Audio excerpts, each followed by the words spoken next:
Hello, I'm Dr. Townsend. Welcome to my video. Since 1975, I've met with thousands of people in counseling and social work settings.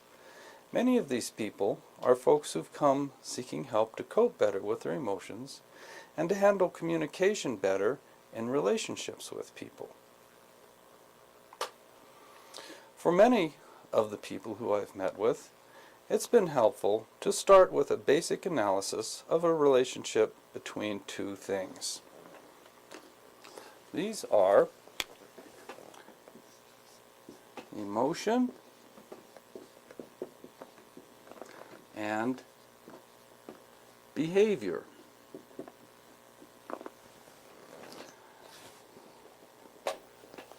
Now, emotion, of course, is the feelings that a person has on the inside. Emotions are the feelings inside one's body, inside one's mind. Other people can't be aware of a person's emotions unless a person somehow shows those emotions.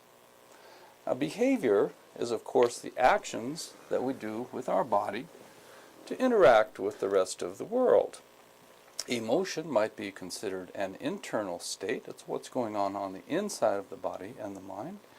Behavior is more an external state. It's what we do to interact with the world outside of ourselves.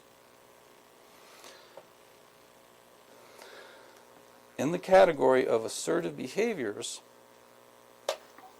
there are only 5 types of behavior listed. Only 5.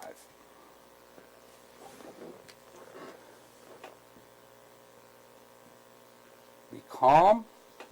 Let's try that with a different pen. Be calm. Be polite. Number 2. Number 3 is to say what you feel in a calm and polite manner. Number 4 is to use good listening skills, even if you don't like what the other person is saying. Say what you feel in a calm, polite manner, then help them say what they feel. Not demand that they say what they feel, but to encourage them and perhaps help them to say what they feel. And number 5 is the use of requests instead of demands. Only 5 things. Very, very simple. Now, we are trying to, with this video, seek good ways to cope with emotions, good ways to have communication, and good ways to have relationships. We are seeking the good. In order to seek the good, we had to understand what bad ways were to handle things so that we could seek the opposite of the bad, thereby to find what the good might be. Well, we've defined the good. We no longer really need to focus on what the bad is. We can take all this out. There's no purpose in really trying to memorize and carry around these bad ideas. These don't really need to be up here. If our goal was to join each other in this video so we could learn how to harm people, well, we would have stopped here, here, and here. We wouldn't have written this category. We would have put down the bad. We would have said, okay, now we know how to mess people up. Let's go do it.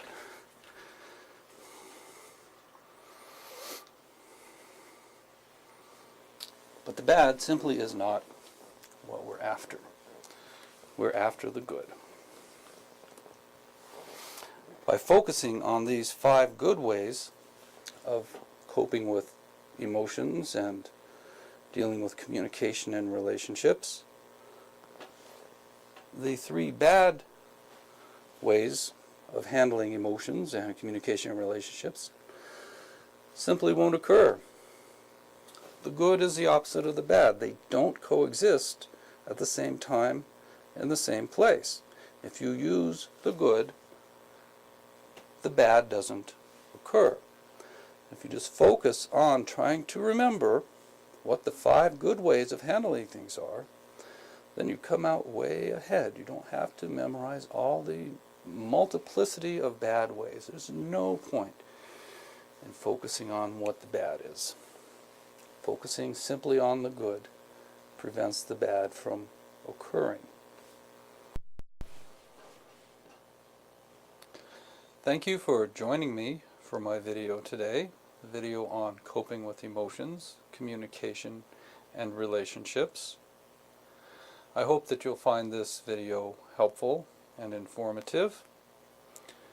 If your problems are severe enough, certainly I would want to encourage you to see a counselor yourself to get some additional ideas and some support.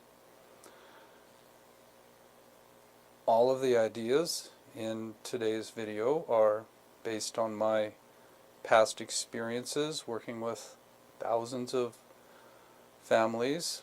It's also based on my education regarding family relationships and coping and so forth. There is no guarantee that any of these skills will work for you, but if you'd like to give them a try, please go ahead. And thank you for joining me today for this part of the Welcome to My Video series. I hope that you have a good day.